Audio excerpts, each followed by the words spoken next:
नमस्ते बच्चों, कैसे हैं आप सब लोग? सब बढ़िया, मस्त। साइंस का टेंशन हो रहा है ना? या आई अंडरस्टैंड। मैथ, साइंस और एसएस ये तीन सब्जेक्ट जो होते हैं उनका टेंशन तो रहता ही है। उसमें से मैथ का ज़्यादा, साइंस का थोड़ा लेवल कम होता है मैथ के कंपैरिजन में। बट हाँ, टेंशन तो होता है, स्पेशली जब हम फिजिक्स की और केमिस्ट्री की बात कर लेते हैं। ये बायो तो लर्न हो जाता है, फिजिक्स केमिस्ट्री में तो टर्म समझ नहीं आते। तो मैं कोशिश करूँ अभी वही वीडियो कवर करने की, मैं आपको टर्म समझा दूँ। ओके, तो देखो बच्चों, आपने जैसे पीवाई के क्वेश्चन लर्न कर लिए होंगे, ठीक है। मैंने गाना का सॉल्यूशन दिया है वो लर्न कर लिया होगा, तो इत्मीनान हो जाइए, ठीक है। आप फेल तो नहीं होंगे, इतनी गारंटी है। ओके, आराम से आपके 45-50 मार्क्स आ जाएंगे, डोंट वरी। ये जो वीडियो ला रही हूँ मैं, ये 80 और 80 स्कोर करने के लिए एग्जैक्टली ये बेनिफिशियल रहेगा, ठीक है। क्यों? क्योंकि इसके अंदर ऐसे ऐसे क्वेश्चन हैं जो आपको सोचने पे मजबूर करेंगे कि बंदा कहना क्या चाह रहा है। ओके, तो वो चीज़ें हैं यहाँ पर। और एनसीईआरटी कर लिया है तो अगेन बहुत अच्छा है। देखो, मैंने पहले ही आपको जब 10-12 किया मैंने कहा था एनसीईआरटी पे सबसे पहले फोकस करना। अच्छा, अब फिजिक्स के अंदर बेटा न्यूमेरिकल्स आने वाले होते हैं। वो मैंने न्यूमेरिकल्स आपको ऑलरेडी दोनों चैप्टर की दी तो मेरा वहाँ पे तो लाइक 50% काम मैंने आपको वहीं पे ही कंप्लीट करवा दिया। अब यहाँ पे सिर्फ थियोरेटिकल पोर्शन रहेगा। अब थियोरी में सबसे ज़्यादा जो है वो 11 और 13 चैप्टर की थियोरी आती है, ठीक है। 10 और 12 चैप्टर में न्यूमेरिकल आ जाते हैं और 3 मार्क के या 4 मार्क के 3 मार्क की थियोरी एक का आ जाती है उसके अंदर, ठीक है। तो चलिए देख लेते हैं अभी हम लोग कि क्या क्या क्वेश्चन मैंने कवर किए हैं। तो अगर मैं ये कहूँ तो these are the top 35 questions, ठीक है, ऑफ द फिजिक्स। मैंने इसमें न्यूमेरिकल्स कवर नहीं किया, मैंने सिखा दिया तो मुझे लगा कि इसमें करने का ज़रूरत है नहीं। तो जो फर्स्ट क्वेश्चन, जैसे name the type of mirrors use in design to solar furnace, ठीक है। तो सोलर फर्नेस के लिए हमें कौन सा चाहिए होता है? कॉनकेव मिरर, ठीक है। सोलार जो भी होता है कॉनकेव, क्योंकि कॉनकेव का काम होता है सन की लाइट को यूं अपनी तरफ खींच के, ठीक है, मर्ज करना, कॉन्वर्जिंग जिसको हम कहते हैं। फिर हम बात करते हैं सेकंड क्वेश्चन की। The magnification produce by spherical mirror -3, ठीक है। मतलब मैग्निफिकेशन की वैल्यू अगर -3 है। अब न्यूमेरिकल जिन्होंने देखा है चैप्टर 10 का, आपको पता होगा मैंने सब कुछ बता दिया था कि माइनस साइन आएगा तो क्या बोलोगे, 3 मतलब 1 से ग्रेटर आया तो क्या बोलोगे, मैंने सब बता दिया था। List 4 information you can obtain from this statement, ठीक है। अब देखो माइनस साइन आया तो माइनस साइन इसका मतलब कि जो हमारा इमेज बनेगा वो रियल बनेगा, इन्वर्टेड बनेगा। तो माइनस साइन से ये क्लियर हो गया। ये 3 है, 3 मतलब कि ग्रेटर देन 1 है, और ग्रेटर देन 1 होगा इसका मतलब कि कहाँ बनेगा ये? बिहाइंड द मिरर, ठीक है। अब बिहाइंड द मिरर मतलब कि कैसा होगा? मैग्नीफाइड होगा। तो मैग्निफिकेशन बनने वाला, तो here the image is magnified. Clear, ठीक है, आसान था। Negative sign indicates real and inverted, greater than 1 indication magnification, okay, like magnified. चलिए next question. Mention the type of mirrors used in first rear view mirror, second shaving mirror या headlights, okay. और क्या reason है? देखो, अब rear view mirror में हम लोग यूज करते हैं कॉन्वेक्स मिरर। आपकी जो भी व्हीकल्स है, ठीक है, जो आप यूज करते हो पीछे वाले व्हीकल्स को देखने के लिए, ओके, तो उसमें हम लोग कॉन्वेक्स मिरर यूज करते हैं। क्यों? क्योंकि कॉन्वेक्स मिरर जो होता है एक तो हमें इमेज देता है virtual and erect, Sidhi Sidhi image आती है हम लोगों को। दूसरी डिमिनिश, मतलब कि इतना बड़ा ट्रक जो है वो ये छोटा सा अपने को दिख जाता है मिरर के अंदर, ठीक है। तो इसके लिए gives erect image and diminish image, okay. फिर बात करते हैं कि शेविंग मिरर और हेडलाइट में हम कौन सा मिरर? तो कॉनकेव मिरर, क्योंकि कॉनकेव मिरर आप लोगों को इरेक्ट इमेज भी देगा, ठीक है। जब मिरर नज़दीक रखा जाएगा, ठीक है, तो आपको इरेक्ट इमेज देगा और एनलार्ज देगा, ठीक है। इसके लिए आप देखो डेंटिस्ट लोग होते हैं या जो शेव करते हैं उस दौरान वो जो मिरर लगाते हैं वो एनलार्ज करते हैं, ठीक है, ताकि बारीकी बारीकी चीज़ें जो है वो दिख जानी चाहिए। तो फॉर एनलार्ज हम लोग लगा देते हैं कॉनकेव मिरर। चलिए नेक्स्ट, कॉनकेव में एनलार्ज डिमिनिश दोनों बनते हैं, वो आपको डायग्राम्स पता होंगे ना। Neha visited a dentist in his clinic, she observe that dentist was holding an instrument fitted with the mirror, ठीक है। मिरर से पता है ऊपर छोटा छोटा सा इंस्ट्रूमेंट होता है, ठीक है, वो वाला है। अब वो नेचर बताओ तो मिरर का क्या है, वो इंस्ट्रूमेंट का यूज क्या है। तो नेचर तो concave mirror just now I discussed, ठीक है। और डेंटिस्ट इसको यूज कर ताकि टू कॉन्वर्जिंग द मिरर, तो जो क्लोज रेंज, ठीक है, जो नज़दीक वाली, पता है एक आपके पास होगा कि जब हम लोग ऑब्जेक्ट को, ठीक है, फोकल और पोल के नज़दीक रखते हैं, ये फोकल पॉइंट यही पोल है, जब उनके नज़दीक रखते हैं तो हमें इमेज जो होती है वो बहुत एनलार्ज मिलती है। तो ये वही बात है, तो जितना नज़दीक रखोगे उतना आपको इमेज जो होगी वो क्या पीछे की तरफ एनलार्ज मिलेगी, वर्चुअल मिलेगी, इरेक्ट मिलेगी, ठीक है, इसके लिए किया जाता है। Next question, A student wants to project the image of a candle flame on the wall of a school laboratory using a mirror. ठीक है, तो स्कूल के लैब में उनको बोला कि कैंडल का इमेज तुम बताओ कैसा बनेगा वहाँ पर. तो अब what type of mirror should he use and why? किस टाइप का मिरर उसको यूज करना होगा? तो बट ऑब्वियसली इसको यूज करना होगा कॉनकेव मिरर. ठीक है, ताकि वो इमेज को वॉल पे दिखा पाए, स्क्रीन पे. At what distance in terms of focal length of the mirror should he place the flame so that you get the magnified image. ठीक है, अब उसको इमेज बड़ी बनानी है, तो उस दौरान उसको जो कैंडल होगा, ठीक है, वो कहाँ पे रखना होगा? तो वो रखना होगा between the centre of curvature and the principal focus, C और एफ के बीच में रखना होगा उसको. ठीक है, ताकि उसको बड़ी वाली इमेज मिले. ड्रॉ द रे डायग्राम. ये रहा, देखो रे डायग्राम. देखो ये हुआ सी, है ना, ये हुआ एफ और ये हो गया ऑब्जेक्ट. तो देखो पूरा पीछे की तरफ इन्वर्टेड इमेज आ रही है. ठीक है, और साइज में ज़्यादा आपके सामने ही है. फिर डी क्वेश्चन क्या कह रहा है वो? ठीक है, तो डी क्वेश्चन कह रहा है यहाँ पर, can he use this mirror to project a diminished image. क्या इस मिरर का वो यूज़ कर सकता है अगर उसको इमेज छोटी बनानी है तो? State how. ओके, कैसे? अगर है भी तो क्यों, कैसे, और नहीं भी तो क्यों? तो हाँ, ये कॉनकेव मिरर का यूज़ कर सकता है. बस ये फ़र्क इतना होगा कि तब कॉनकेव मिरर में, ठीक है, जो कैंडल होगा उसको तुम्हें कहाँ रखना है? उसको आप रखना है बियॉन्ड द कर्वेचर. ठीक है, मतलब कि ये है ना, रुको, ये सी है, ठीक है, कर्वेचर. ठीक है, तो ये होता है पोल, ये हो गया एफ, ये हो गया सी. ठीक है, अगर आप यहाँ पे रखोगे तो आपको जो इमेज मिलेगी, ठीक है, आपको जो इमेज मिलेगी कैसी मिलेगी? छोटी मिलेगी. आपको जो इमेज मिलेगी कैसी मिलेगी? छोटी सी मिलेगी. ओके, परफेक्ट डायग्राम नहीं है, मैंने जस्ट यूं बताया है. Now next, what is the meaning of power of lens? Power of lens का मतलब क्या होता है? देखो, पावर ऑफ लेंस इसका मतलब कि लेंस की क्या कैपेसिटी है लाइट्स को कन्वर्ज करने की या डाइवर्ज करने की, उसको हम कहते हैं पावर ऑफ लेंस. ठीक है, तो it is nothing but the reciprocal of focal length. Okay, E is equals to 1/f. मैंने लेंस के दौरान एक बार बता दिया था आपको. What does it sign, negative और पॉजिटिव इंडिकेट? ठीक है, तो पॉजिटिव साइन इंडिकेट करती है कि लेंस कैसा होना चाहिए? कॉन्वेक्स. और नेगेटिव साइन इंडिकेट करेगा लेंस कैसा होगा? कॉनकेव. ठीक है, एसआई यूनिट डायोप्टर होता है, और 1 डायोप्टर इज इक्वल्स टू 1/मीटर. Okay, like metre inverse. Now next, what is refraction of light and state the laws of refraction.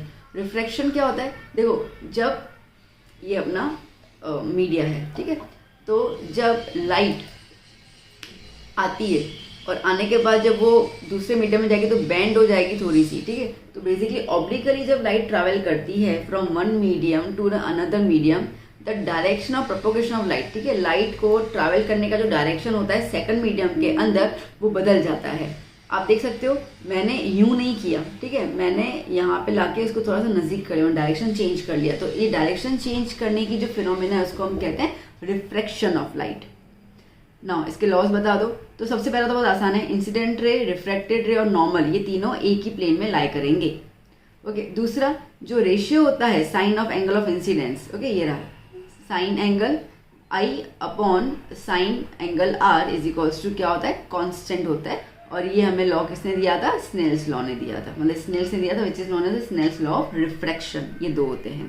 ठीक है बच्चों, next, define the term power of accommodation. Accommodation मतलब क्या? देखो, जैसे कि अभी आप मेरा वीडियो देख रहे होंगे आपके मोबाइल में, तो आपका मोबाइल नज़दीक है.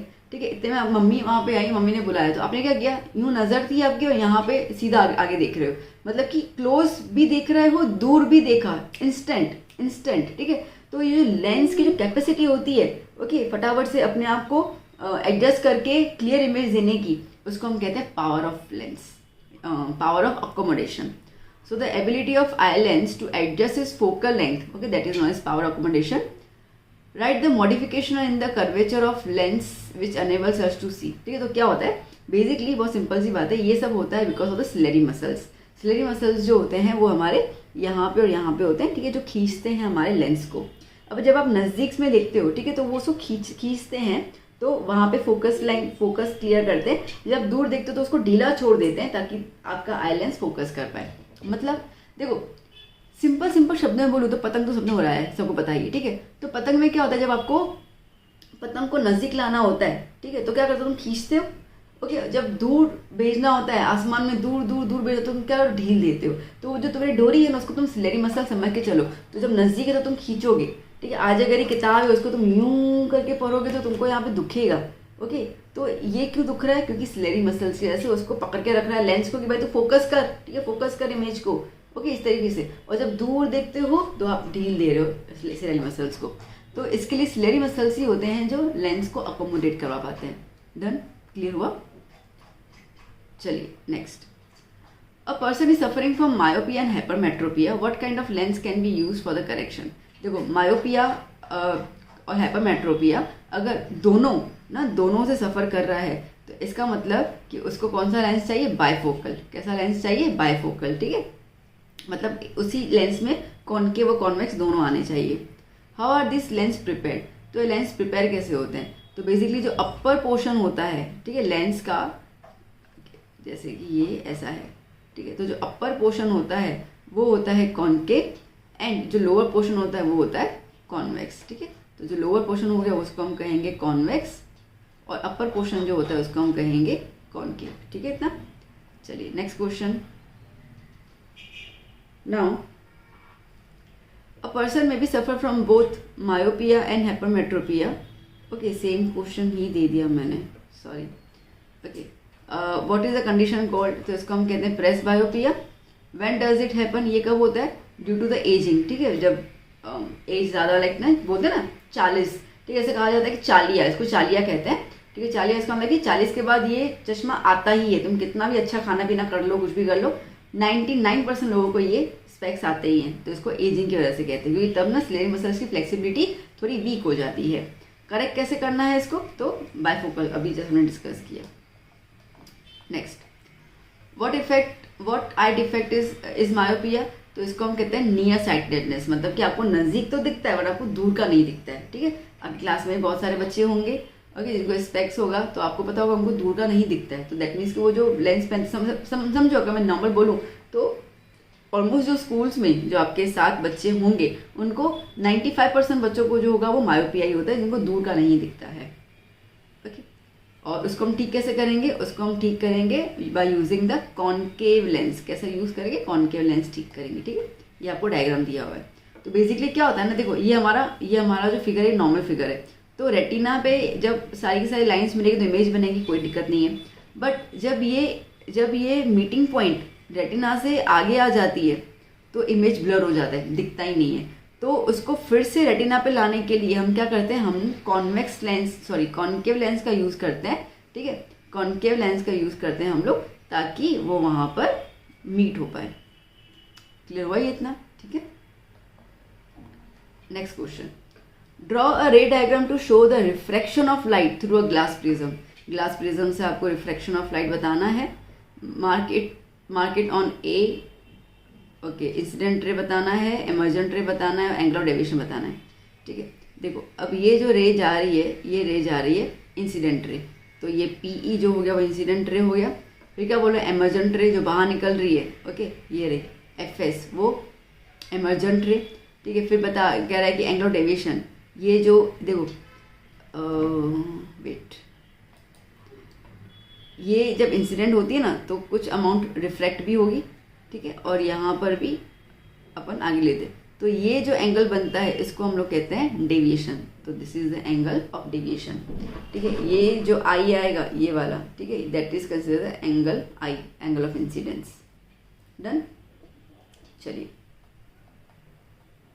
What is rainbow, draw the label diagram to show the formation of rainbow, ठीक है। अब रेनबो क्या होता है, लाइक वी नो कि जब बारिश गिरती है, हल्की हल्की सी रेन शावर जब होते हैं, तो जो सन की लाइट है, ठीक है, वो डिस्पर्स्ड, वो फैल जाती है ये छोटे बारिश के मॉलिक्यूल्स से, ठीक है। तो जो वाटर ड्रॉपलेट है यहाँ पे वो एज अ ग्लास प्रिज्म की तरह एक्ट करेगा, जहाँ पे वो लाइट को रिफ्रैक्ट करेगा, फिर उसको डिस्पर्स करेगा, ठीक है, फैलाएगा उसको, और फाइनली वो उसके अंदर ही अंदर रिफ्लेक्ट भी करेगा। तो बेसिकली क्या होता है ना, रिफ्रैक्शन, डिस्पर्जन और रिफ्लेक्शन, तीनों इसी के अंदर होते हैं। मैं दोबारा बोल रही हूँ, रिफ्रैक्शन, डिस्पर्जन और रिफ्लेक्शन, ये तीनों इंटरनली अंदर ही अंदर उस ड्रॉप मॉलिक्यूल में हो जाते हैं, ड्रॉप में हो जाते हैं। ठीक है, और जिसकी वजह से जब वो बाहर निकलता है तो वो बहुत ज़्यादा वाइब्रेंट कलर के साथ निकलता है, जिसको हम विबग्योर कहते हैं और रेनबो कहा जाता है। ठीक है, तो ये रहा ए से लेकर बी और फिर ये रिफ्लेक्ट होके बाहर आ गया। Okay, next, what is dispersion of white light? Simple, जब हम लोग व्हाइट लाइट को स्प्लिट कर लेते हैं इनटू 7 कलर्स, या जब व्हाइट लाइट खुद ही स्प्लिट हो जाती है 7 कलर्स के अंदर, तो उसको हम कहते हैं dispersion of white light. Draw ray diagram to show the dispersion of white light. ठीक है, अब ये बेसिकली डिस्पर्शन होता कैसे है? तो जब व्हाइट लाइट प्रिज्म में एंटर करती है, ठीक है, तो वो उसके बाद लाइक सबका वेवलेंथ अलग अलग होता है, स्पीड अलग अलग होती है, तो उसकी वजह से वो सब फैल जाते हैं ना, स्प्रेड हो जाते हैं, और जब स्प्रेड होकर बाहर निकलते हैं तो सबका अलग अलग कलर अपने को दिखता है, which is known as the VIBGYOR, जिसको हम स्पेक्ट्रम कहते हैं। ठीक है, तो ये वाला आपको फिगर देना है। Next, explain in brief the reason for each of the following: advance sunrise, delay sunset, twinkling of stars. देखो, अब ए और बी का एक साथ ही आंसर आएगा, कोई अलग तो है नहीं।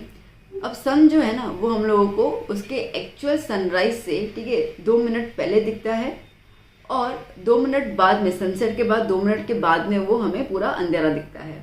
तो एक्चुअल सनराइज का मतलब ये है कि आप फिगर देखो, ये हमारा हॉरिजॉन्टल है, ठीक है, ये हमारा लाइक ये जो ये आदमी खड़ा है अर्थ पे, ठीक है, ये समझो अर्थ पे हम लोग हैं, ठीक है, और ये अर्थ से, ठीक है, ये आदमी और ये वाला जो है उसको हॉराइजन कहते हैं, मतलब स्ट्रेट लाइन। अब अगर सन नीचे से है, ठीक है, समझो सन है, तो ये ऊपर की तरफ जब आएगा, ठीक है, ऊपर की तरफ जब आएगा तो सबसे पहले कौन ट्रैवल करेगी? लाइट ट्रैवल करेगी, सन तो थोड़ा लेट आएगा। तो लाइट जो है, लाइक वी नो सबसे ज़्यादा स्पीड लाइट की होती है, ठीक है, लाइट जो है वो 2 मिनट पहले आ जाती है। इसलिए अगर आप सुबह 6 बजे उठते हैं, ठीक है, और आपको हल्की हल्की रोशनी नजर आती है, तो आप देखना आपको सूरज की नज़र नहीं आएगा, आपको सिर्फ रोशनी नजर आएगी। वो 2 मिनट पहले वाली रोशनी जब आती है, ठीक है, उसको हम कहते हैं सवेरा हो गया। तो इस तरीके से 2 मिनट पहले जल्दी सनराइज हो जाता है। सेम आप देखो तो सनसेट भी जब नीचे की तरफ जाएगा, ठीक है, तो रोशनी पहले ट्रैवल करेगी, तो नीचे रोशनी पहले चली जाएगी और सन थोड़ा लेट जाएगा, ठीक है, तो that is considered as a sunset.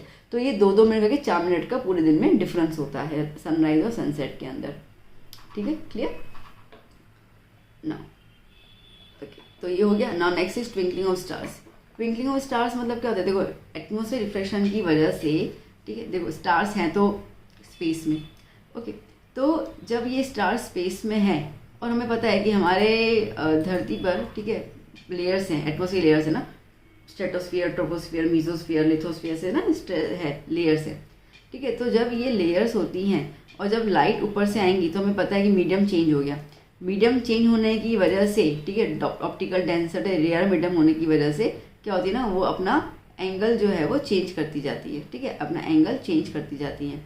तो ये एंगल चेंज होता है जिसकी वजह से अगर आप यहाँ से लेकर यहाँ पे देखो तो हमें स्टार नज़र आता है यहाँ पे, बट वो होता कहाँ पे? एक्चुअली यहाँ पे होता है, ठीक है। तो ये इसकी वजह से ना एक तो स्टार का पोजीशन भी चेंज हो जाता है, प्लस जो लाइट है वो सीधी नहीं आ रही, लाइट यूं यूं यूं यूं करके आ रही है, ठीक है, फ्लक्चुएट करके आ रही है। तो फ्लक्चुएट करेगी तो क्या होगा? डार्क और लाइट बीम नजर आएगी, इसको हम कहते हैं ट्विंकलिंग, ठीक है। इसके साथ हमको स्टार ट्विंकल करते हुए नजर आते हैं। और क्या स्टार जितनी दूरी से होते हैं वैसे हमको वैसे वो छोटी सी पॉइंट साइज की तरह नजर आते हैं, ठीक है। तो इसलिए वो टिमटिमाते अपन को नजर आते हैं। आप सोचो कि कहीं पे आप हो और लाइक नहीं, ट्यूबलाइट नहीं, कई बार फ्लिकर करती है, ठीक है, बंद चालू होती है, तो वैसा आता है। तो वो एटमॉस्फेयर की वजह से होता है। Next question, draw the symbols of commonly use components in electric circuit diagram, ठीक है। अब ये सिंबल देखो 1 मार्क में पूछ सकते हैं आपसे किस तरीके से, like draw the symbol of electric cell, तो आपको पता होना चाहिए ये सेल का है, ठीक है, प्लग हो गया, तो ये आप लर्न कर लेना। 1-2 क्वेश्चन ऐसे आपको गाला में भी दिखेंगे और पास्ट ईयर पेपर्स में भी जो मैंने दिए तो उसमें आपको दिख जाएंगे ऐसे क्वेश्चन, तो मतलब इंपॉर्टेंट है। चलिए next, state Ohm's law and give its graphical representation. Ohm's law क्या कहता है? ओम्स लॉ ये कहता है दैट पोटेंशियल डिफरेंस, ओके, अब मेन में बता दूं मैं, potential difference is directly proportional to the current. इतना क्लियर हो गया? अब बाकी मसाला ऐड कर दो।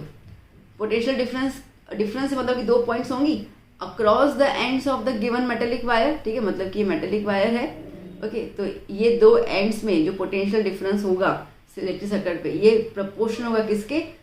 उसके करंट के जो इसके अंदर फ्लो करेगा, ठीक है, provided its temperature remains the same. और जैसे मम्मी खाना बनाएंगे, ठीक है, तो खाने के अंदर नॉर्मली सब्जी तो आ गई, पर उसके ऊपर फिर हरा धनिया डाल दिया, गार्निशिंग कर लिया, तो मसाले ऐड करते तो अच्छा लगता है ना, वैसे अच्छा मसाले ऐड कर लेना आंसर में। बाकी मेन मुद्दा तो यही है कि V is proportional to I, ठीक है। तो मैथमेटिकली क्या हो गया, v is proportional to i, proportional से हटाने के लिए हम r लगा देते तो v is equals to I R, ठीक है। r इज द रेजिस्टेंस और ये उसका ग्राफ जो स्ट्रेट लाइन में जाता है।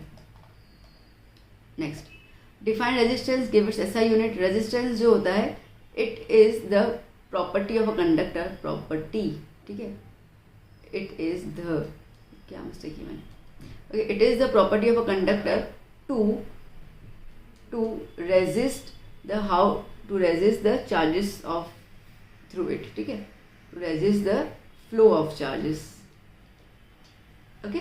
नाउ अब बेसिकली क्या है रेजिस्टेंस, रेजिस्ट मतलब रोकना, ठीक है। तो जब चार्जेस मतलब इलेक्ट्रिक चार्ज, जब इलेक्ट्रिक चार्ज आएगा तो वो उसको रोकेगा, नहीं तो मेरे को नहीं चाहिए तो निकल यहाँ से, ठीक है, उसको रोकेगा, तो उसको हम कहते हैं रेजिस्टेंस। इसका यूनिट होता है ओम, सिंबल दिया हुआ है।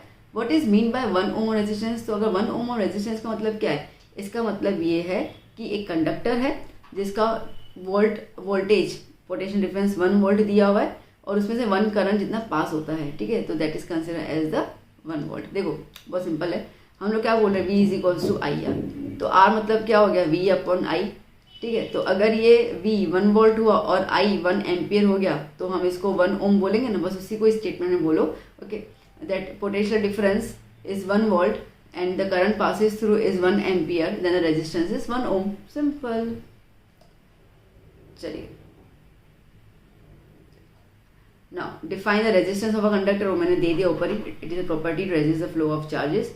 State the factors on which, okay, the resistance depend, तो किस पे डिपेंड करता है, 4 फैक्टर डिपेंड करता है। एक तो length, length is proportional to L, okay, length is direct proportional to L. अगर वायर लंबी है, बहुत लंबी है, तो वो उतना ही ज़्यादा उसको अपोज करेगी, ठीक है, रेजिस्टेंस ज़्यादा हो जाएगा।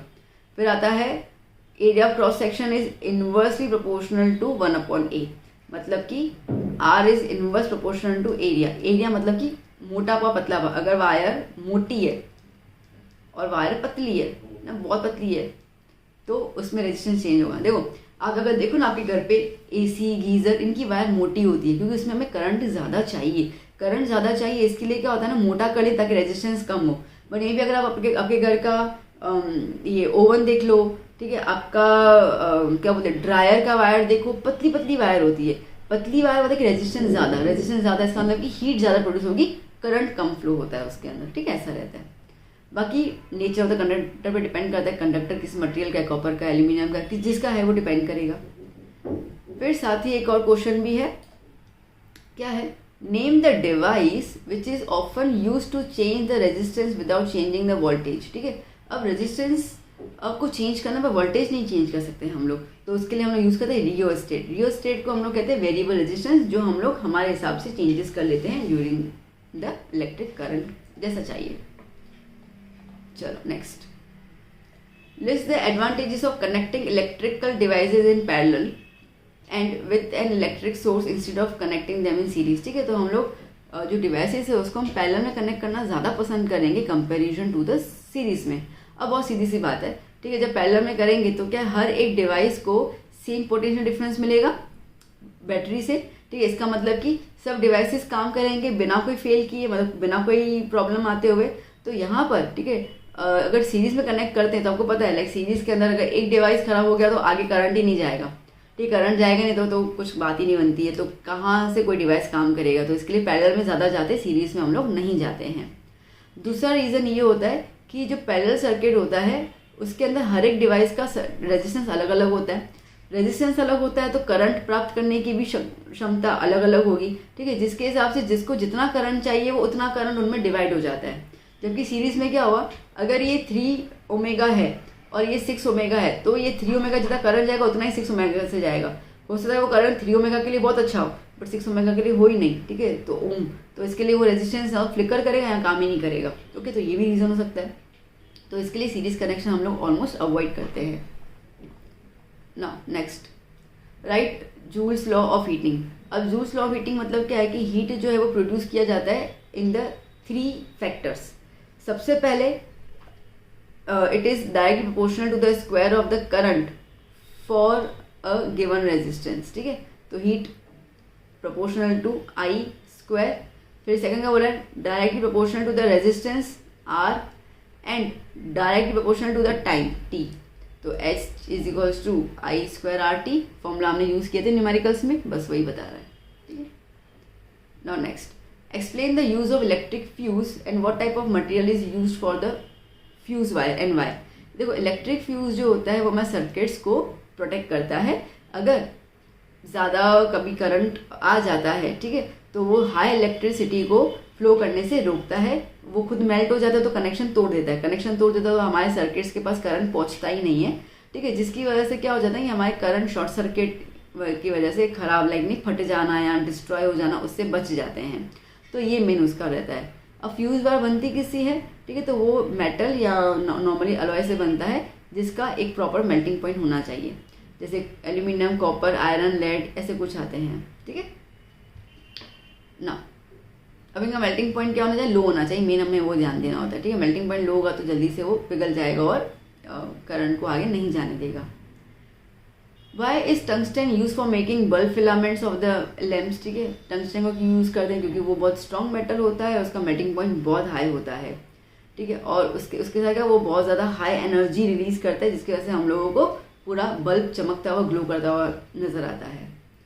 Name any two electric device based on the heating effect of electric current. कुछ भी ले लो, हीटिंग इफेक्ट, घर में वो कौन सी चीज़ है जिसको आप चालू करते हो तो गर्म होना शुरू होती है। देखो हेयर स्ट्रेटनर गर्म होते हैं, ठीक है, इलेक्ट्रिक आयरन गर्म होता है, टोस्टर, हीटर, ये सब क्या है गर्म करने के लिए हम यूज़ करते हैं चीज़ों को। बस लिख दो, मैंने 2 दिए, अब 4 बता भी दिए, आसान है। चलो next, state right hand thumb rule. Right hand thumb rule state करो, ठीक है। तो क्या बोल रहा है, if you are holding a current carrying conductor in your right hand such that the thumb points towards the direction of the current, then your finger wrapped around the conductor is a field of direction, magnetic field. बहुत simple है ना, ये current carrying conductor है, इसको मुझे ऐसे पकड़ना है, ऐसे पकड़ना है कि जो डायरेक्शन का ये थंब है, वो थंब जो है आपको करंट का डायरेक्शन देगा और मैग्नेट और जो फिंगर से वो मैग्नेटिक फील्ड का डायरेक्शन देगा। तो अगर मैंने यूं पकड़ा, इसका मतलब करंट कैसे जा रहा है, करंट यहाँ से वहाँ जा रहा है तो मैग्नेटिक फील्ड यूं घूम रहा है। अगर मैंने इसको यूं पकड़ा है तो करंट यूं जा रहा है, मैग्नेटिक फील्ड यहाँ पे आ रहा है। मैंने इसको यूं पकड़ा है तो करंट यहाँ से यहाँ जा रहा है, मैग्नेटिक फील्ड यूं जा रहा है। बात समझ आई, ठीक है। तो मैग्नेटिक फील्ड और करंट के डायरेक्शन के लिए हम लोग राइट हैंड थंब रूल का यूज करते हैं। बेसिकली करंट का डायरेक्शन तो पता चल जाता है, लाइक नेगेटिव पॉजिटिव जाता है, तो वो हमें पता होता है कि हमने टर्मिनल यहाँ पे नेगेटिव है, यहाँ पे पॉजिटिव है, कैसे ज्वाइन किया है तो ये यूं जाएगा, ठीक है, तो पता चल जाता है। बट उसके हिसाब से मैग्नेटिक फील्ड कैसे जा रही है वो देखना होता है हम लोगों को। Now how will the magnetic field be affected. Now how will the magnetic field be affected. अब अफेक्टेड किस तरीके से होती है, देखो मैग्नेट अगर करंट इंक्रीज करेंगे तो मैग्नेटिक फील्ड भी इंक्रीज हो जाएगी, सिंपल सी बात है। और फिर कह रहा है कि reversing the direction of the flow in the conductor, ठीक। अब अगर आप डायरेक्शन चेंज करोगे तो मैग्नेटिक फील्ड का डायरेक्शन बदल जाएगा, ठीक है, बहुत सिंपल सी बात है। जैसे मैंने कहा ये, ठीक है, ये राइट हैंड थंब रूल था ना, ओके, तो जैसे ये मैं कह रही हूँ ये वाला, तो अगर करंट इस डायरेक्शन में जा रहा है तो मैग्नेटिक फील्ड यूँ आ रही है, ठीक है। अगर करंट इस डायरेक्शन में मैग्नेटिक फील्ड यूँ आ रही है, मतलब कि करंट के डायरेक्शन के ऊपर से मैग्नेटिक फील्ड का डायरेक्शन पता चल रहा है। तो अगर करंट का डायरेक्शन रिवर्स हो जाएगा तो मैग्नेटिक फील्ड भी उल्टा घूमना शुरू करेंगे, ठीक है। हाँ, करंट इंक्रीज करोगे मैग्नेटिक फील्ड और ज़्यादा प्रोड्यूस होंगी। नेक्स्ट क्वेश्चन इजी समझ आ रहा है ना ये, ठीक है। फिजिक्स में इतना वो टिपिकल नहीं पूछते हैं, केमिस्ट्री में तो कितना भी घुमाना चाहे ना केमिस्ट्री में जरूर घुमा सकते हैं। इसमें केमिस्ट्री के क्वेश्चन आपको वैसे दिए थे, एक्स कंपाउंड, वाई कंपाउंड, इसमें इतना नहीं होता है ऐसा कुछ ना। What is an electromagnet. तो इलेक्ट्रोमैग्नेट इसका मतलब क्या होता है बेटा, जब आप एक सोलिनॉइड को, ठीक है, एक आयरन के पिलर ले लो, मतलब छोटा सा रॉड ले लो या कुछ भी, ठीक है, और उसको जब आप पूरा का पूरा वायर, कॉपर वायर या किसी भी इंसुलेटिंग कंडक्टिंग वायर से जब आप उसको पूरा रैप करोगे, तो उसके बाद, ठीक है, जब आप उसको कनेक्ट करोगे बैटरी के साथ, तब उसके अंदर मैग्नेटिक फील्ड अराइज होगी, उसको हम कहते हैं इलेक्ट्रोमैग्नेट। वर्ड समझो ना बेटा, इलेक्ट्रोमैग्नेट, मैग्नेट पैदा करने के लिए हमें मदद चाहिए इलेक्ट्रिसिटी की, तो इलेक्ट्रिसिटी की मदद से जो मैग्नेट बनता है उसको हम कहते हैं इलेक्ट्रोमैग्नेट। बात पकड़ में आई। नॉर्मली हमारे पास जो मैग्नेट होते हैं which are the permanent magnet, ठीक है, वो मैग्नेट होते ही हैं, वो जो पत्थर है उसी से बनता है। बट अगर हमें किसी को मैग्नेट प्रॉपर्टी देनी है तो उसके अंदर इलेक्ट्रिक करंट पास कर दो, वो चीज़ मैग्नेटिज्म में कन्वर्ट हो जाएगी, ठीक है, तो that is considered as a electromagnet. Draw the level diagram, मैंने आपको डायग्राम दिया हुआ है, okay. State the purpose of soft iron used in the making magnet. ठीक है। अब हम लोग सॉफ्ट आयरन क्यों लेते हैं, क्योंकि okay the soft iron is placed, it increases the strength of the magnetic field, ठीक है। तो बेसिकली क्या होगा ना कि इसके पास ताकत होती है, लाइक आयरन है, आयरन तो ऑलरेडी मैग्नेट खींचता है, तो अगर उसके अंदर इलेक्ट्रिक करंट पास करोगे तो वो मैग्नेट और ज़्यादा प्रोड्यूस करेगा, ठीक है। अगर आप कोई और मेटल ले लो, या कोई लाइक आपने सिलेंडर ले लिया, समझो कि प्लास्टिक का या वुड का, वो इतना काम नहीं करेगा जितना आयरन का काम करेगा, ठीक है। मेटल खींचता है ना, इसके लिए।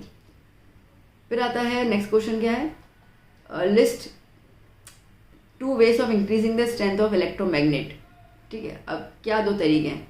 सबसे पहले ये है कि आपने नंबर ऑफ कॉइल्स जो हैं, ठीक है, वो आप ज़्यादा कर दो, या तो करंट ज़्यादा कर लो। मतलब कि जैसे ये है, ठीक है, इसके ऊपर मैंने पूरी बहुत ऐसे वायर कट्टे बांध दिए ना, पूरा यूँ घुमा के बांध दिए, जट्ठा कर दिया, तो जितनी ज़्यादा वायर उतना ज़्यादा करंट, जितना ज़्यादा करंट उतना मैग्नेटिक फील्ड अराइज होगा। पहला पॉइंट ये हो गया। या तो फिर नॉर्मल वायर भी कर लो और करंट ज़्यादा दे दो। मतलब जहाँ पे आप 9 वोल्ट की बैटरी यूज़ कर रहे थे, वहाँ पे आप 12 वोल्ट 15 वोल्ट की बैटरी यूज़ करो, तो वोल्टेज ज़्यादा करोगे, करंट ज़्यादा पास होगा। तो ये 2 तरीके होते हैं इलेक्ट्रोमैग्नेट को इंक्रीज करने के लिए। बात समझ आ रही है ना अच्छे से ना। चलिए next, what are magnetic field lines and state its 3 characters, ठीक है। अब मैग्नेटिक फील्ड लाइंस, अभी लाइंस जो थी वो इमेजनरी होती है, आपको पता होगा कि ये हमारा बार मैग्नेट होता है, ठीक है। और इस बार मैग्नेट में हम लोग क्या बोलते हैं कि इस तरीके से जो होती हैं वो इलेक्ट्रिक फील्ड लाइंस बनती हैं। अब क्या कोई देख पाता है क्या ऐसे? देख थोड़ी पाते, तो पता कैसे चल रहा है? तो पता ऐसे चल रहा है कि वो एरिया, ठीक है, वो एरिया जहाँ तक अट्रैक्शन पावर रहता है उसको हम लोग कहेंगे मैग्नेटिक फील्ड लाइंस, मतलब यहाँ तक की फील्ड लाइंस हैं। ओके, जैसे आपने 2 मैग्नेट लिए, 2 मैग्नेट को आप इतना दूर रखोगे, क्या वो नज़दीक आ जाएंगे अपने आप? नहीं आएंगे, क्योंकि वो मैग्नेटिक फील्ड लाइन से बहुत दूरी पर है। बट जैसे जैसे आप उसको नज़दीक लाओगे, फिर आप देखना, आप उनको अलग भी करना चाहोगे ना, ठीक है, फिर भी वो आपस में चिपकना शुरू करेंगे, ठीक है। दैट मीन्स कि वो मैग्नेटिक फील्ड के लाइंस के अंदर आ गए, तो वो एक इमेजनरी लाइन होती है, उसको आप सिर्फ महसूस कर सकते हो। प्रॉपर्टीज़ क्या है इसकी? भाई देखो, नॉर्मली कि फील्ड लाइन स्टार्ट होती है नॉर्थ से साउथ पोल की तरफ, ठीक है। दूसरा ये होता है कि आपस में इंटरसेक्ट नहीं करती हैं, सर्कुलर लूप होती हैं, और पोल्स पे आपको सबसे ज़्यादा, ठीक है, फील्ड लाइंस की डेंसिटी नजर आएंगी। दूर जाते जाते थोड़ा सा वीक हो जाता है। Next question, state Fleming's left hand rule. State Fleming's left hand rule क्या कह रहा है ये? Stretch out the thumb the forefinger and the second finger, okay, on the left hand, so that they are at right angles to each other, ठीक है। ऐसे करना है कि ये तीनों आपस में राइट एंगल हो, ठीक है, राइट एंगल हो। Now 4th finger gives you the direction, ठीक है, 4th finger gives you the direction, okay. उसके अलावा किसका डायरेक्शन? मैग्नेटिक फील्ड का। Second finger gives you direction of current, and first finger मतलब थंब जो है वो क्या देगा? Direction of the force. इतना क्लियर हो गया? अब मैं इसको सिंपल बता दूं। देखो, थंब को याद करो फादर, ठीक है, 4 फिंगर को याद करो मदर, और जो मिडल फिंगर है सेकंड फिंगर, ठीक है, उसको याद करो child. Okay, father mother child, father mother child. इससे क्या हुआ? Force, magnetic field, current. याद हो गया? Force, magnetic field, current, father mother child, force, magnetic field, current, ठीक है। अब आप अगला नहीं भूलोगे। ओके, तो ये हो गया हमारा स्टेटमेंट। फिर क्या कह रहा है? Right the principle of working of an electric motor. Electric motor का आपको बताना है वर्किंग। तो क्या है प्रिंसिपल? जो करंट कैरिंग कंडक्टर होता है, जब हम उसको राइट एंगल में रखेंगे मैग्नेटिक फील्ड के, तो उसको फोर्स एक्ट करेगा, जिसकी वजह से वो मोशन करेगा, ठीक है। जैसे कि ये मेरा कॉइल है, ओके, समझो कि यहाँ पे एक मैग्नेट है नॉर्थ पोल, यहाँ पे एक मैग्नेट है साउथ पोल, ठीक है। और अब देखो, नॉर्थ एंड साउथ तो इस तरीके से लाइंस जाएंगी, और इसके बीच में परपेंडिकुलरली आप एक वायर रख देते हो। परपेंडिकुलर डायरेक्शन आया, देखो परपेंडिकुलर दिख रहा है ना, यू टी शेप, ठीक है, परपेंडिकुलर आया, तो ये परपेंडिकुलर डायरेक्शन में रखोगे तो क्या, इसकी वजह से ना ये जो कंडक्टर है वो घूमेगा, ठीक है। तो इस पे हम लोग काम करते हैं। तो यही फ्लेमिंग लेफ्ट हैंड रूल बताता है कि वो किस डायरेक्शन में घूमता है। ठीक है। मैग्नेटिक फील्ड आप स्टेशनरी रखते हो, उसमें आप कोई बदलाव नहीं करते हो, करंट प्लस माइनस कर लेते हो, ठीक है। और जो आपका लूप होगा या जो भी कंडक्टर होगा वो किस डायरेक्शन में किस फोर्स के दौरान कहाँ घूमेगा, वैसे वही अपना फ्लेमिंग लेफ्ट हैंड में बताता है। फिर कह रहा है explain the function of amateur, brushes and split ring, ठीक है। अब क्या है यहाँ पर, एमेच्योर जो है वो एक कंडक्टिव पार्ट है मोटर का, जो बेसिकली मोटर के अंदर टॉर्क जनरेट करे। टॉर्क मतलब मैंने इसको कठिन ले लिया, टॉर्क मतलब फोर्स, ठीक है। मोटर के अंदर वो फोर्स जनरेट करता है ताकि वो मोटर घूमे। फिर बात करते हैं हम लोग, नेक्स्ट क्या था, ब्रशेस, ठीक है। अब दो ब्रश होते हैं सिंपल मोटर के अंदर, ठीक है। वो बेसिकली बैटरी से करंट लेकर एमीटर को सप्लाई करता है ताकि वो मोटर घुमा पाए, ठीक है। फिर जो थर्ड होता है स्प्लिट रिंग, ठीक है। स्प्लिट रिंग का होता है to change the direction of the current, ठीक है। करंट का हाफ रोटेशन में, ठीक है। जैसे ये हुआ, ये आधा रोटेशन हुआ, ओके, या ये आधा रोटेशन हुआ, इसमें करंट का डायरेक्शन चेंज करके वो फिर से उसको घुमाने पे ला देता है कॉइल को। तो ये तीन इसके रूल्स होते हैं। चलिए next, explain why alternating current is preferred over direct current, ठीक है। देखो अल्टरनेटिंग करंट इज AC, तो जो इलेक्ट्रिक करंट होता है, ठीक है, वो अपनी वैल्यू को चेंज करता जाता है विद द टाइम, ओके। और ये कैसे चलता है, न्यू चलता है, न्यू करके, ठीक है। तो अल्टरनेटिंग करंट कैसा होता है ना बेटा, न्यू चलता है, ठीक है। तो जब ऊपर आ रहा है तो पॉजिटिव, नीचे आ रहा है तो नेगेटिव, तो अपनी वैल्यू चेंज करता है। इसकी वजह से डायरेक्शन जो है वो रिवर्स होता जाता है, तो उसको हम अल्टरनेटिंग करंट बोलेंगे। एंड फिर आता है डायरेक्ट करंट।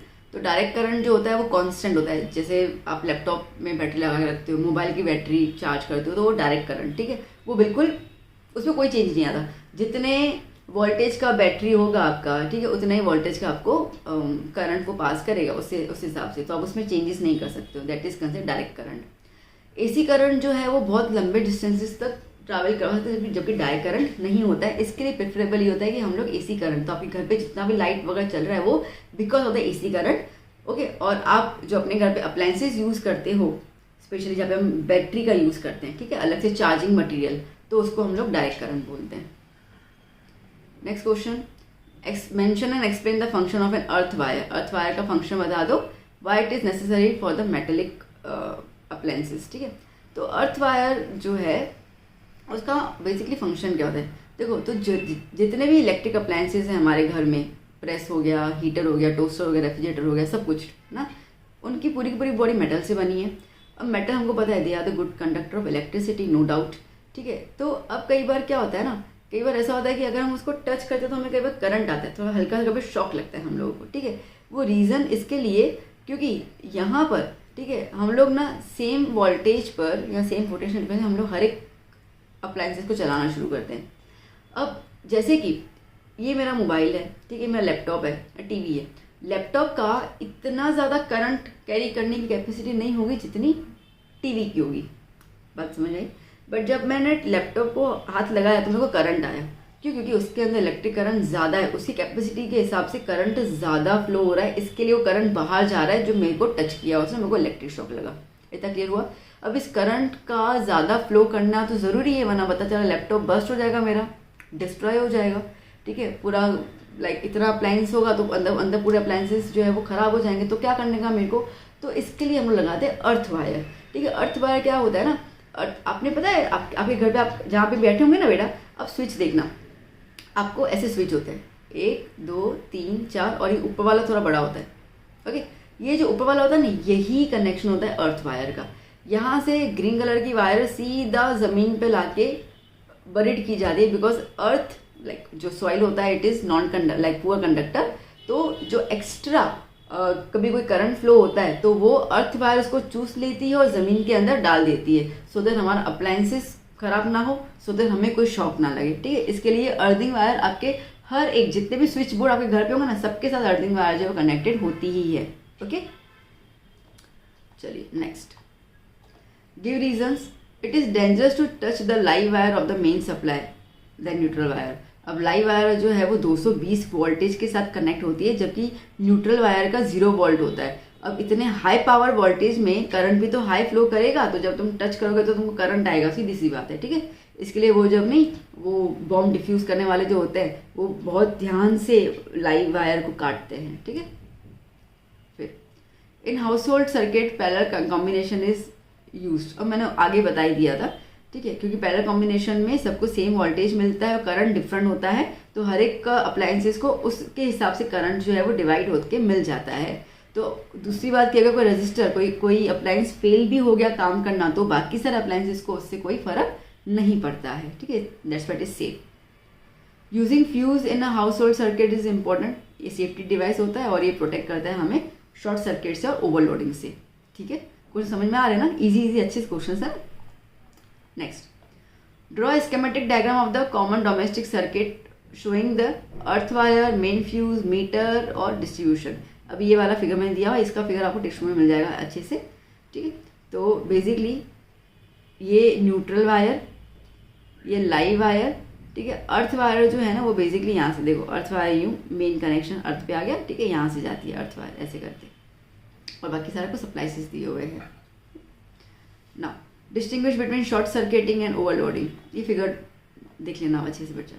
ओवरलोडिंग जहाँ पे, ठीक है, करंट की कैपेसिटी से हम लोग ज़्यादा अप्लायंसेस को यूज़ करते हैं उसको हम कहते हैं ओवरलोडिंग, ठीक है। क्लियर हुआ ना, ओवरलोडिंग, ओवर ज़्यादा, लोडिंग मतलब ज़्यादा हम उसको लाइक घर में अगर 3 रूम है, तीनों में हमने एसी ऑन कर दी, रेफ्रिजरेटर चल रहा है, टीवी चल रही है, मतलब कितना ज़्यादा करंट हम विड्रॉ कर रहे हैं, ओके। तो इतना ज़्यादा करंट जब हम ड्रॉ करेंगे तो ऑटोमेटिक करंट की कैपेसिटी खत्म हो जाएगी, वो हर अप्लायंसेस को उतना करंट नहीं दे पाएगा। तो ओवरलोडिंग में से फिर कुछ अप्लायंस को जहाँ पे नहीं मिलेगा और अप्लायंसेस शट डाउन हो जाते हैं, तो that is overloading. Short circuit, वो मैंने बताया जब लाइव वायर और न्यूट्रल वायर एक दूसरे के कनेक्शन में आ जाती है तो शॉर्ट सर्किट हो जाता है, ठीक है। नाउ अब the most requested and asked question, बहुत सारे मुझे ऐसे कमेंट्स है कि मैम ये वाला क्वेश्चन बताओ, तो फिजिक्स में मैंने उसको कवर कर लिया। With the help of a diagram explain the working of an electric motor, ठीक है, इलेक्ट्रिक मोटर को समझाओ, ठीक है। अब देखो इलेक्ट्रिक मोटर किसके बेस पे काम करता है, तो वो काम करता है फ्लेमिंग लेफ्ट हैंड रूल के बेस पे, हमने ऊपर डिस्कस कर लिया था, होंगे फादर मदर चाइल्ड। अब इसका वर्किंग जो मेन बच्चों को समझ में नहीं आता है वो देखो बच्चों, अब ये आपको दिया हुआ है एक मैग्नेट साउथ डायरेक्शन और ये नॉर्थ डायरेक्शन, और इस पे यहाँ पे हम लोगों ने एक कॉइल रख दिया ये, ठीक है, इतना क्लियर हो गया। तो आप इसको कॉइल समझ के चलो, ये कॉइल रखा है मैंने, ठीक है, यहाँ पे नॉर्थ मैग्नेट है, यहाँ पे साउथ मैग्नेट है, ओके। अब क्या है, अब वर्किंग रीच करते जा रहे हैं हम लोग। अच्छा, अब उसके अलावा क्या क्या है वो देख लो, ठीक है। उसके अलावा अगर इस फिगर में हम देखें तो आपको देखो ये आपको ओके स्प्लिट रिंग्स दी हुई है, स्प्लिट रिंग्स ऐसे, ये दो टूटी हुई रिंग, स्प्लिट मतलब टूटी हुई, ठीक है, यूँ जॉइन नहीं है, टूटी हुई है, तो ये स्प्लिट रिंग पी और ये स्प्लिट रिंग क्यू, ठीक है। और इस स्प्लिट रिंग के साथ समझो ये ब्रश है, ठीक है, ये ब्रश जुड़ा हुआ है, और ये यहाँ पे स्प्लिट रिंग के साथ ये ब्रश जुड़ा हुआ है, ठीक है, ये ब्रश जुड़े हुए हैं, ब्रश एक्स और वाई, डन। और ये डंडी है एक्सेल जो घुमाएगा उसको, ठीक है। बाकी बैटरी कनेक्टेड है, इतना क्लियर हो गया। चलो अब होता कैसे वो देख लेते हैं हम लोग। The current in the conductor in the coil ABCD enters from the source battery. अच्छा, अब एक और चीज़ मैं आपको बताऊं, देखो अब मैग्नेटिक करंट किस डायरेक्शन में जाता है, नॉर्थ टू साउथ, तो नॉर्थ टू साउथ इस डायरेक्शन में करंट जाएगा, इलेक्ट्रिक फील्ड जाएगा, ओके। हमने फ्लेमिंग में देखा था कि मैग्नेटिक फील्ड और जो कंडक्टर होना चाहिए, जो करंट होना, वो कैसे होना चाहिए, परपेंडिकुलर, तभी जाके वो घूमेगा, ठीक है। तो बेसिकली अब आप देखो ये कॉइल है, ठीक है, फील्ड लाइन्स यूँ जा रही हैं, करंट यूँ जा रहा है, समझो कि यहाँ पे मैंने बैटरी अटैच कर ली, ठीक है। तो करंट यूँ जा रहा है, मैग्नेटिक फील्ड्स यूँ जा रही हैं, हो गया 90 डिग्री परपेंडिकुलर हो गया। तो अब ये घूमेगा, अब कैसे घूमेगा, देखो ABCD, तो ध्यान दो ABCD, ठीक है।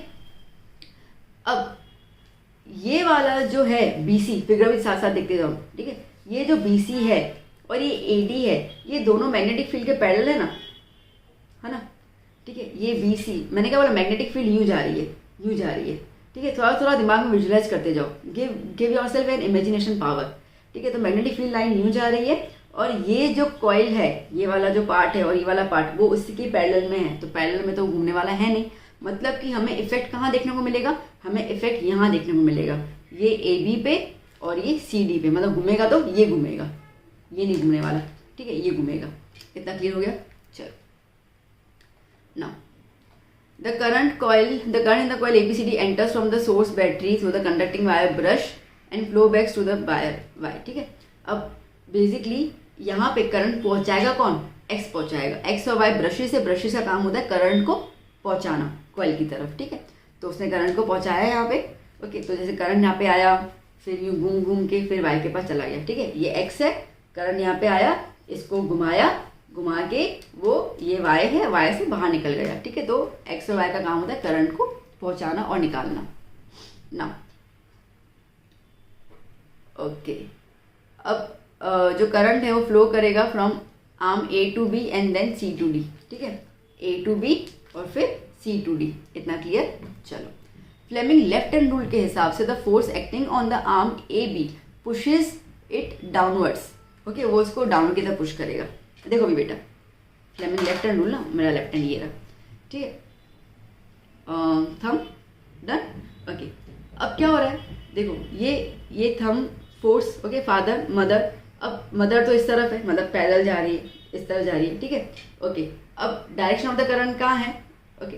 तो इस तरीके से होगा ये, इस तरीके से, क्योंकि मैंने क्या बोला, करंट यूँ जा रहा है, करंट यूँ जा रहा है। मेरी बात को सुनना बेटा ध्यान से, करंट यूँ जा रहा है, ठीक है। तो करंट जब यूँ जाएगा तो मैं पता है मुझे, लाइक मदर, ओके, और ये करंट, ये बच्चा, तो ये यूँ जा रहा है, तो मैं इसको यूँ रख दूँ, ठीक है। तो करंट यूँ जा रहा है, तो मेरा थंब कहाँ पर है बेटा, थंब मेरा कहाँ जा रहा है, नीचे जा रहा है। तो इसका मतलब कि ये जो AB डायरेक्शन होगा वो कहाँ जाएगा, नीचे की तरफ जाएगा, तो ये कैसे मूव कर रहा है, ये यूँ मूव कर रहा है, तो CD ऊपर आ गया, AB नीचे आ गया।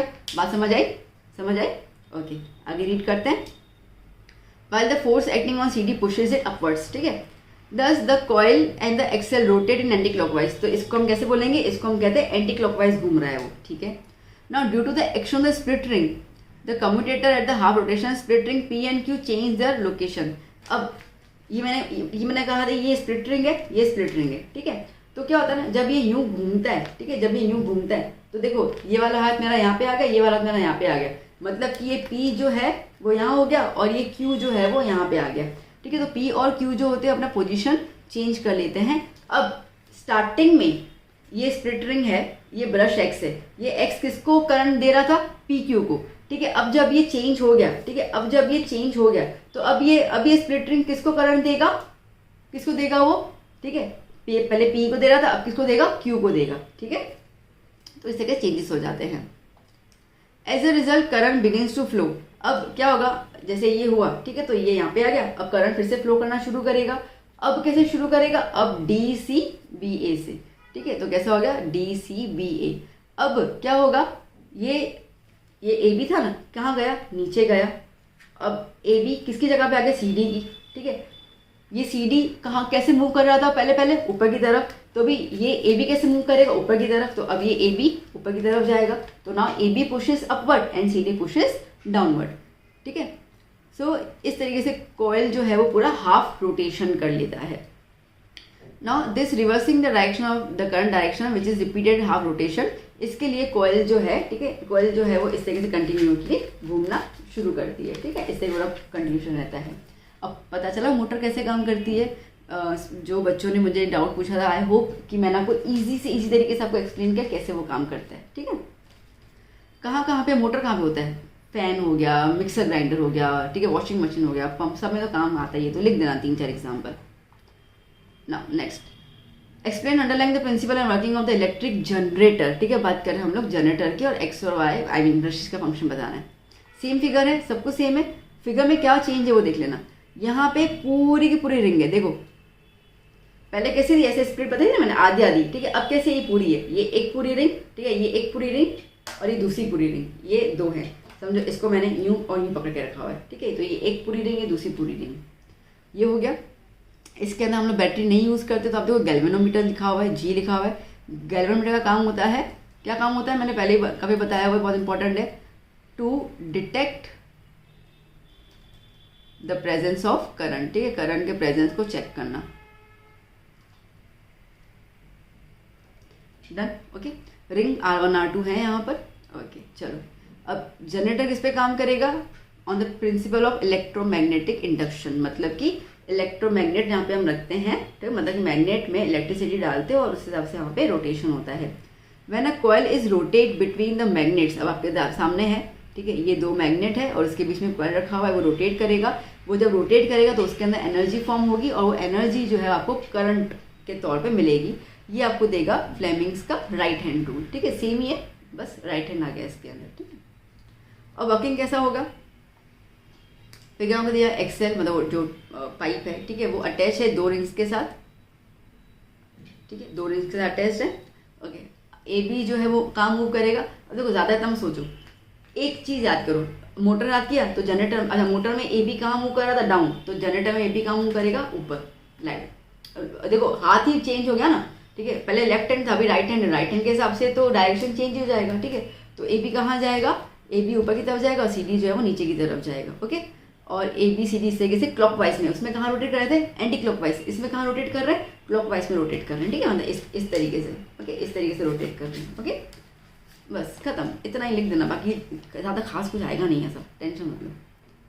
फिर आता है draw a neat level diagram of the human eye and explain the working the part of it. अब लेवल डायग्राम को दिया हुआ है, कॉर्निया वगैरह सब अच्छे से। अब क्या क्या है, द कॉर्निया जो होता है, इट, ओके, ये it is a transparent membrane जो लाइट को अंदर एंटर करता है। फिर आता है इरिस, ओके, इरिस जो होता है, जैसे आप मेरी आंखें देख रहे होंगे, आप खुद की आंखें देखो, ठीक है, आंखों का जो कलर होता है ना बेटा, आंखों का जो कलर होता है ग्रीन, किसी का ग्रीन होता है, किसी का ब्लू होता है, किसी का नॉर्मल ब्लैक होता है। तो ये जो कलर्ड पार्ट होता है ना आंखों का, उसको हम इरिस कहते हैं, iris, iris, what ever the pronunciation, ठीक है, वो हम लोग कहते हैं। इसका काम क्या होता है, इसका काम होता है कि वो अभी हमारे आंख में जो कलर पोर्शन के अलावा आपको डॉट ब्लैक कलर और नजर आएगा, उसको प्यूपिल कहते हैं। तो प्यूपिल के साइज को वो कंट्रोल करता है, क्योंकि प्यूपिल का काम होता है लाइट को एंटर करना, ठीक है। तो अगर आप बंद कमरे में बैठे हो या घर में हो जहाँ पे ट्यूबलाइट है तो उसकी ज़्यादा इंटेंसिटी नहीं होती, तो हम आराम से देख सकते हैं। पर जैसे हम लोग बाहर जाते हैं सन में, तो आपको पता है सन की रेस बहुत हाईली इंटेंसिफाइड होती है, तो हम लोग यूँ करके दिखते हैं, ठीक है, ओके। तो दैट मीन्स की प्यूपिल अपनी साइज को कम कर लेता है, इसके लिए हम लोग बाहर गॉगल्स वगैरह पहन के चलते हैं। प्यूपिल हो गया, साथ साथ लेंस, ठीक है, लेंस जो होता है वो लाइट को लाइक अलग अलग प्लेसेस पे रेटिना के हिसाब से वो रिफ्लेक्ट करता है। सिलेरी मसल्स, जैसे मैंने पहले बताया था, फोकल लेंथ चेंज करना। रेटिना वो जगह होती है जहाँ पे इमेज फॉर्म होता है, ठीक है, and it consist of rods and cons, ठीक है। रॉड्स जो होते हैं वो लाइट सेंसिटिव होते हैं और कॉन्स जो होते हैं वो कलर सेंसिटिव होते हैं, ठीक है। अब आगे आप जो भी देख रहे हो, येलो, ब्लू, ग्रीन, जो भी कलर देख रहे हो वो कौन से देख रहे हो। ऑप्टिक नर्व, ठीक है, ऑप्टिक नर्व जो होता है वो कैरी करता है इमेज जो रेटिना ने बनाई है और वो ब्रेन के पास पहुंचाता है, ठीक है। Now why series arrangement is not use for domestic circuit. अब देखो वो वाला पहले वाला मैं क्या रिपीट करूँ, ठीक है, क्योंकि सीरीज कनेक्शन में टोटल रेजिस्टेंस जो होता है वो ऐड हो जाता है, जिसके वजह से करंट जो होता है वो हर एक को कम मिलता है, ओके। तो पैरेलल यूज़ करते, सीरीज नहीं यूज़ करते, तो उसका ऑपोजिट ही है। Why fuse wire is always connected in the series connection, ठीक है। अब फ्यूज वायर हम लोग सीरीज में क्यों यूज़ करते हैं, पैरेलल में यूज़ नहीं करते हैं, आया पॉइंट नया वाला। तो फ्यूज वायर हम लोग सीरीज में यूज़ करते हैं क्योंकि वो करंट के फ्लो को चेक करता है थ्रू द सर्किट, और इसके लिए इसको सीरीज में करना पड़ता है। Why are copper aluminium wire usually employed for the electric transmission. Electric को ट्रैवल करवाने के लिए हम जनरली कॉपर और एल्यूमिनियम वायर का ही यूज़ करते हैं, क्यों, because they have the low resistivity, they are very good conductor of electricity, और दोनों के दोनों चीप भी होते हैं, डक्टाइल। डक्टाइल मतलब कि आप आसानी से उसको पत्ती पत्ती वायर में कन्वर्ट कर सकते हो। What is tungsten metal, sorry why is tungsten metal not use in fuse wire. Tungsten तो कितना हाईली है ना, 3300 समथिंग हमने डिग्री से देखा था, इतना हाई मेल्टिंग पॉइंट तो काम करेगा, ठीक है, तो मतलब ही नहीं है। ये वन एप्लीकेशन निक्रोम वायर और उसका रीज़न बता यूज़ करने का, ठीक है। तो निक्रोम वायर जो होता है वो अलॉय होता है, ओके, जो निकल, फिकल थोड़ी है, क्या लिखती हूँ मैं भी, जो निकल और क्रोमियम से मिलकर बनता है, उसका रेजिस्टेंस पावर काफ़ी हाई होता है, जिसकी वजह से वो इलेक्ट्रिक एनर्जी को हीट एनर्जी में कन्वर्ट कर लेता है। And this is the reason आप जो मैंने कहा कि आप वो हेयर स्ट्रेटनर देख लो, ठीक है, आप आयरन देख लो, प्रेस, उसका नीचे का जो होता है वो जनरली निक्रोम से बनता है, okay. Nichrome, nickel plus chromium, simple. So बच्चा पार्टी, यहाँ पे हम लोगों ने फिनिश कर लिया आपका physics, okay. I hope that I have covered all the questions, ठीक है, सारे के सारे इंपॉर्टेंट क्वेश्चंस मैंने सारे चैप्टर में से कवर कर लिए। तो मुझे लगता है कि कोई क्वेश्चन छूटा तो नहीं होगा मुझसे, ओके। सब कुछ तो मैंने कवर अप कर लिया, जो जो पूछे जाते हैं, थोड़ा ट्विस्ट भी दे दिया, सब कुछ दे दिया इसके अंदर। तो आप बस इसको लर्न कीजिए, बाकी एक रहेगा आपका बायो का इंपॉर्टेंट क्वेश्चंस, ठीक है, तो वो मैं जल्दी इवनिंग में आपको उसको मैं भेज दूंगी। तो तब तक आप इसको लर्न करना शुरू कर लीजिए। और भी कुछ हो तो आप ज़रूर मुझे कमेंट्स में बताइएगा। अगर मेरे पास टाइम का सेटिंग हुआ सब हुआ तो मैं ज़रूर वीडियोस बना के वो वाले भेज दूंगी जिसकी आपकी ज़रूरत है। तो बस बच्चों मेहनत कीजिए, कल का एग्ज़ाम भी बहुत अच्छा, जैसे आप इंग्लिश और मैथ्स में खुश होते आए थे, बस मेरी इच्छा मेरी दुआ ओके यही है कि आप साइंस के एग्ज़ाम में मुस्कुराते हुए आए और मुझे मैसेज करें कि मैम हमारा पेपर बहुत अच्छा गया। यही मेरी उम्मीद है, कामना है, विशेष है, सब कुछ है। तो बच्चों बस मेहनत कीजिए। चलो अभी मिलते हैं हम लोग नेक्स्ट लेक्चर में। अच्छे से इसको रीड कर लीजिए, वीडियो शेयर कीजिए अपने फ्रेंड्स के साथ, क्या पता उनको भी थोड़ा हेल्पफुल हो जाए। चलो बाय बाय, टेक केयर।